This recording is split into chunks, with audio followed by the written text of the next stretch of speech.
the coffins and other persons carrying the remains of these high-powered government officials who perished during that helicopter crash will be let out pretty shortly. I was telling you that the Chief of Staff, Julius Debrah, is leading a high-powered delegation from the Jubilee House currently to receive the bodies of Dr. Edward Boma, Dr. Murtala Mohammed Ibrahim, and all the other persons involved in this very tragic accident in the Ashanti region.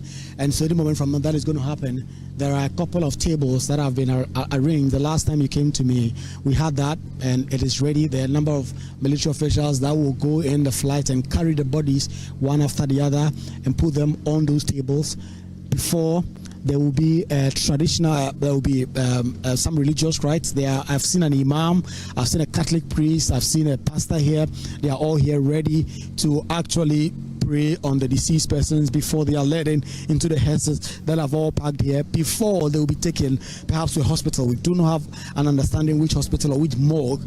These bodies will be kept overnight ahead of tomorrow before a lot of other things start happening. So Evans, a very high-powered delegation led by the Chief of Staff, a number of ministers I've seen here, advisors to the President, the Chief of Defense Staff himself is also among the company that I've just seen right here at the Ghana Air Force Base.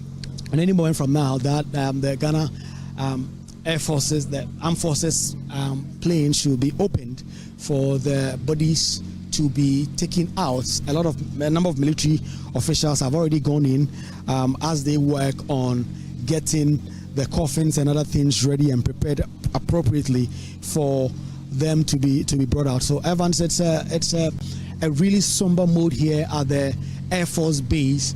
And a while ago when the flight landed, there were a couple of conversations among the very senior government officials who have all made their way here to receive the body, including Haruna Idrisu. Of course, like I did tell you, the Chief of Staff, Julius Debrah, is the one leading the delegation from the presidency, the government, to receive the bodies. And so a number of soldiers, Ghana Armed Forces officials, already in the flights there to ensure that the coffins, as we understand, they will be let out, draped in Ghana flag. Then they will all be taken to the tables that have already been arranged prior to this flight landing here at the Ghana Air Forces Base. And so they will be led also back into the hearses before they will be taken in. And so that is the situation here. Any moment from now, the flight will be opened for the bodies of these distinguished Ghanaians and Armed Forces members who perished in this helicopter crash will be taken out pretty shortly. There are some announcements in the sound system. Let me take you there as they announce and explain what is going to happen. Everything is set.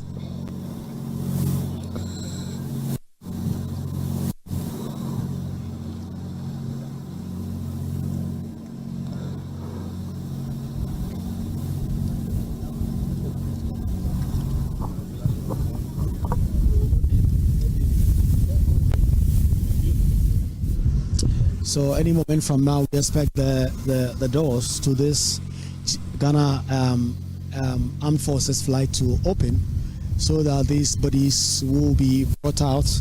And it's a very pensive mode. In fact, from where I stand, I can see the Chief of Staff, Julius Debrah. He is really in a very pensive mood, just looking at the flight with his hands at his back.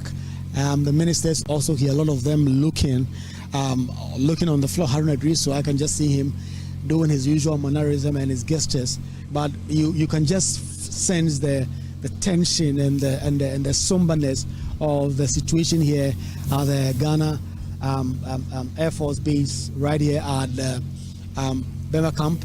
Inside, you can also see from just there the airport is there. And so any moment from now, this door will swing open, and then the Ghana Armed Forces, the soldiers who are here, will go in there and carry the body, the remains of Dr. Edward Boma and all the other persons that tragically lost their life in this accident in the Ashanti region out. They'll be put on those tables. I would like to stand away pretty shortly. Request that all those with mobile phones cease or do not carry out any recording on mobile phones. Remember, you are in a security zone and all activities here are restricted. There should be no recording on mobile phones.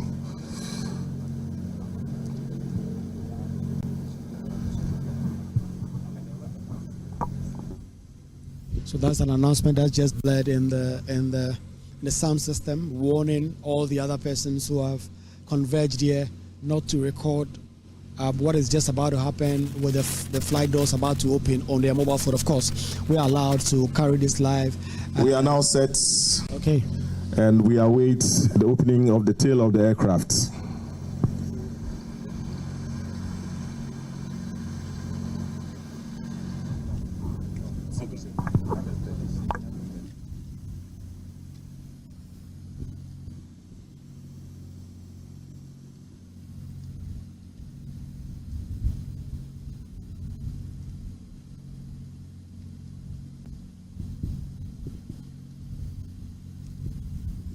Any moment from now, the remains of those 8 distinguished Ghanaians who lost their lives on that patriotic duty tour to Obuasi, where an event was expected to happen, will make their way out of this flight, and the ceremony and the rites that have all been programmed to happen will happen, and then ultimately the Chief of Staff, Julius Debrah, who is leading this high-powered delegation from the Jubilee House, from the presidency, will receive these bodies. We understand the hearses are all ready and primed to take these bodies. Once the aircraft is opened, specifics of some hospitals in Accra we will kept have in a morgue and other things to happen. Let me listen to this announcement. The burial parties moving in to pick up the caskets and move them onto the cataflags that have been laid or been set. When we have all the cataflags set with all the caskets on them, then we will hand over to the clergy for prayers to be said for our beloved departed. Thereafter, we will then move the caskets into the hearse for onward movement